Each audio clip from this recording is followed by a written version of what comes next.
Warning, the following program repeatedly mispronounces John De Hart as John De Hart. Viewer discretion is advised. Watching movies and dying inside. Watching movies and dying inside. Hi there, gang, and welcome back to Watching Movies and Dying Inside. Today we're looking at 1993's Champagne and Bullets, written, produced, and directed by John De Hart. John De Hart isn't just a triple threat, because he also stars in the movie and contributes to the soundtrack. So, yeah, it's one of those movies.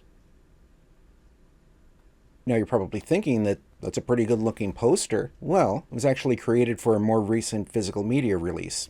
In fact, these posters under the alternate titles Road to Revenge and Get Even seem a little more accurate to what the film is probably going to be. So, anyway, without further ado, let's dive on in and hope for the best. Watching movies and dying inside. Drinking champagne and loving you till the break of dawn.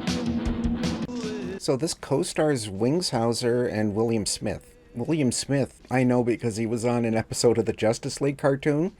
And Wings Hauser I know because, his name is Wings. That's a pretty uncommon name. I've probably seen him in, stuff before, but... Oh, dude! Wings Hauser was in Tough Guys Don't Dance. That's right. Okay, yeah. Damn, didn't I tell you this was a killer bust? It's all mine. What's your problem, Normad? You almost got Huck killed. You know, if that guy dies, we're doing the whole world a favor.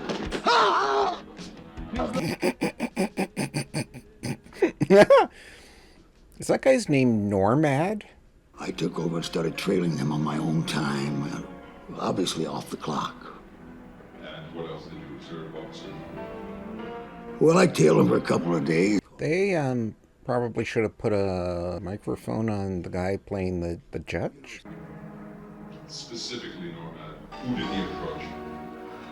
Well, Bodie was in the driver's seat, and he started talking to him.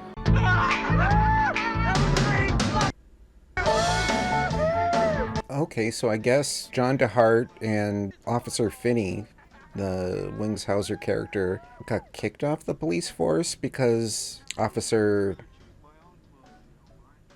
William Smith guy, he lied and said that they were buying drugs, and I guess that got them kicked off the force, and now they're limo drivers.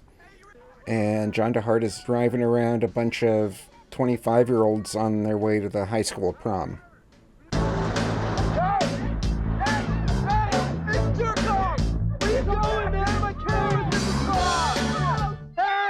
You must have left town for a while. Your mother says she hadn't seen you in months. I complained that John De Hart's acting is a little low energy, but, Wings Hauser is more than making up for it. Like I quit the force. It's not even, on some level you could say he's overacting, but, it's a good counter to John De Hart in any case. To friendship. Hey, Rick! Ow. Get up off that leather-covered carcass of yours and get up here. We're gonna do your favorite song. Good idea, good thinking. Well,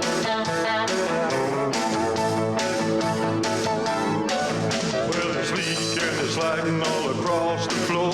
You're on fire when I grab you by the hand. Singing is a little flat, and why does he look so concerned? Come on, pretty baby, let's do the shimmy slide. Just looks like he's witnessing something very disturbing. Oh, pretty baby, you make me so hot. It's time to go home, you're gonna jump in your car. Yeah, like he just keeps staring at something that's kind of upsetting, but he's in the middle of a song, so he can't really stop or do anything about it. It's on fire when I grab you by the hand. Hey, I forgot how great you can sing.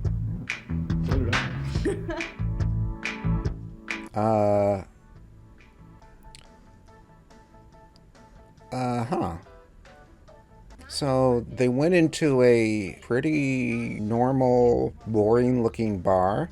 John De Hart just got up on stage to sing a song.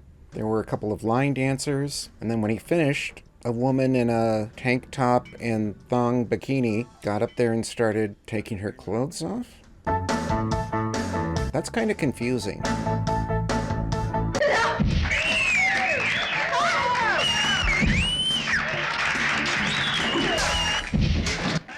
Okay. I'm beginning to suspect that this is going to be the kind of movie where things just happen for reasons that really don't make sense. Just get out of here. See you real soon on the street, hopefully, huh? Hey, here's a quarter.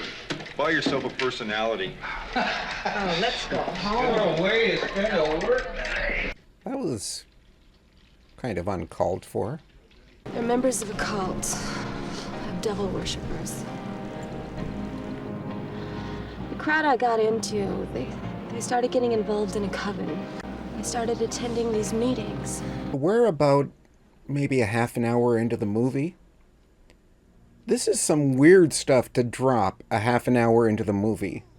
There was no indication that this is where the film was going. We love you, Satan.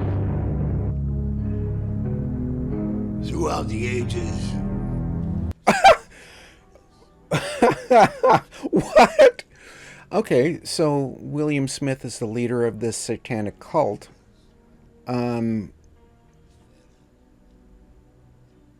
So I guess everything ties together. But he was just like a dirty cop at the beginning of the film. Did I miss something? Because I feel like I've been paying attention.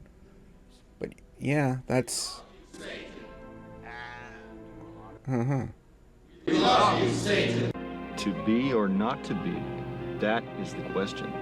Whether it is nobler in the mind to suffer the slings and arrows of outrageous fortune, and by a sleep to say we end the heartache and 1,000 natural shocks that flesh is heir to, 'tis a consummation devoutly to be wished.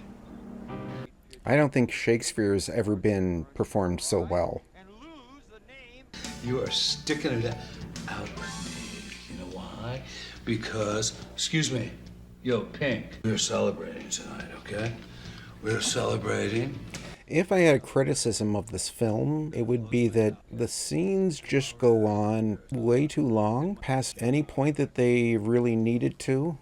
I never touched Alex, ever. Okay. The court says you're gonna pay, and I'm gonna make you pay. I'm gonna put you in a cage where you belong. Oh, my stars. You don't know how to treat them either. Oh.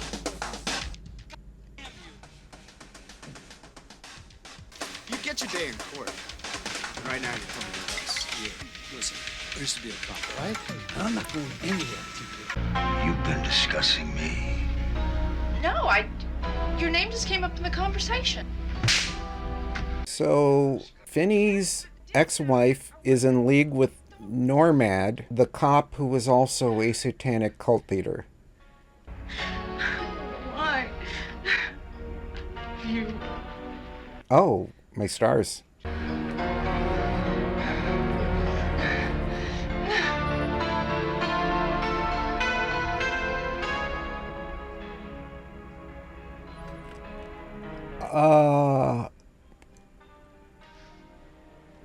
What is the timeline of this film? They were cops at the beginning, and then they got kicked off the force because their coworker Normad lied about them, and then at a point in the future they became limo drivers, while the cop, Normad, is now a judge, and also the leader of satanic cult.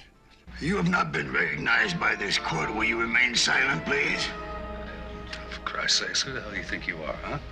I mean, to me, you're just some asshole in a black dress. Hey, well, on another level, we petitioned the court. We got rid of Normad. Good. You got nothing to worry about now. Just lay here and heal a little bit. Oh. Santa Barbara, get the rest of Cindy's clothes. So they filed a complaint against Judge Normad, so he's not going to be a judge anymore. So what was the point of him being a judge at all?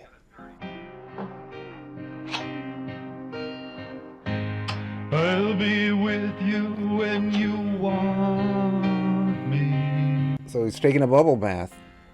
Okay, cool. You when you need me.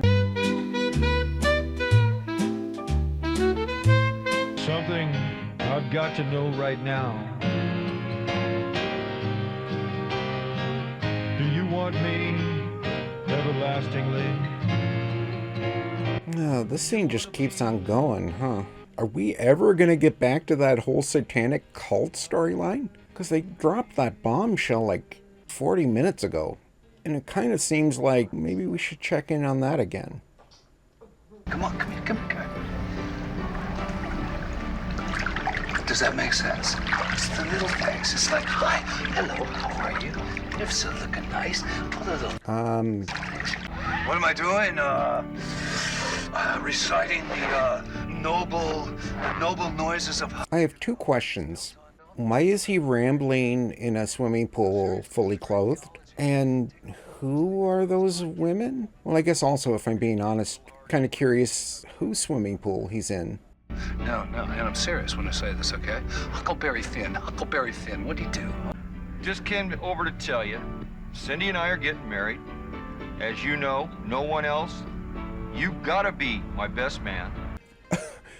Okay, so he just announced that he and Cindy, and what the hell is he wearing? A tracksuit? Okay, so Rick just announced that he and Cindy are engaged and getting married, and suddenly we're at the wedding.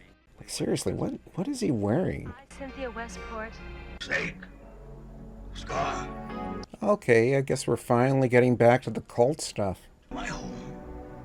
He must be respectable. Who's that cop, Rick? That's Normad. That's him. That's the high priest of the coven. Thought that name sounded familiar. He's the one who murdered the baby. What? So I guess everything is coming together at the end because she recognized Normad in a picture that Rick happened to have in his bedroom. There's a lot of things that are incredibly convenient in this film.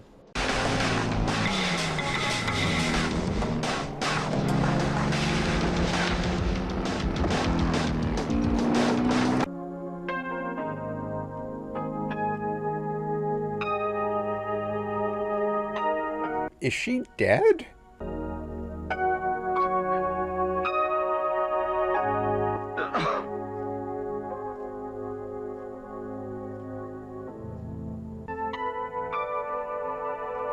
This world will never be the same. We've lost the beautiful. Okay, so I guess she's really dead. Now we must put her soul to rest and say goodbye.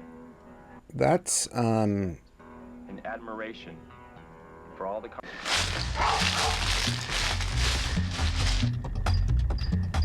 Okay, so now Rick is doing a Rambo. Oh, geez.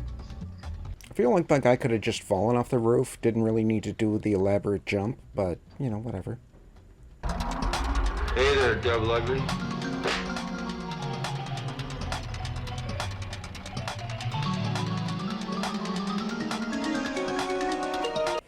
What? Tú no me faltas de respeto, mejor te la paso falta de respeto.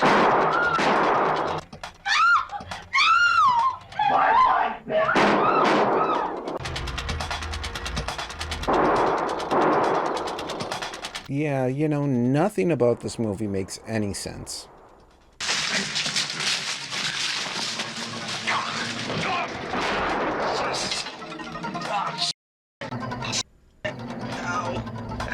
So, wait. Where was Wings Hauser this whole time?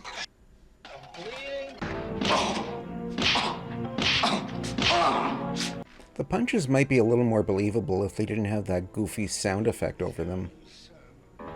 Well, I could, but I'd like to spend a quiet moment with Cindy. Maybe you could say a prayer. I will, and I know it's difficult, but please give me a ride back to the hospital first. It's kind of rude. I mean, he was grieving his dead wife. And... Wait. Cindy. Oh, Rick. I begged them to tell you where it was. They wouldn't want me to contact you. I'm so happy to see you. It's all right. I can't believe you're alive. I started coming to in the ambulance. They told me later that...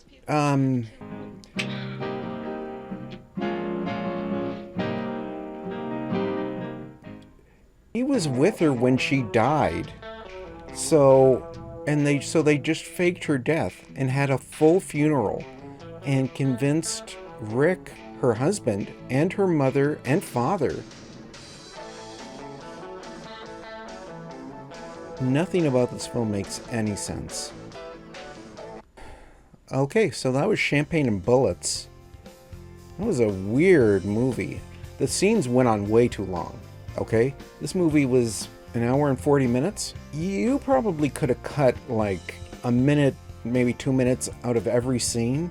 Probably gotten this down to like 80 minutes.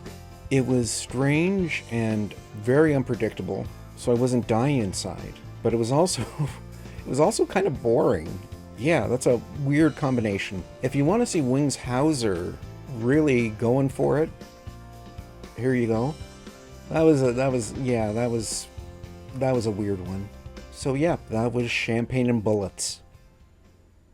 Hey there, Double Ugly.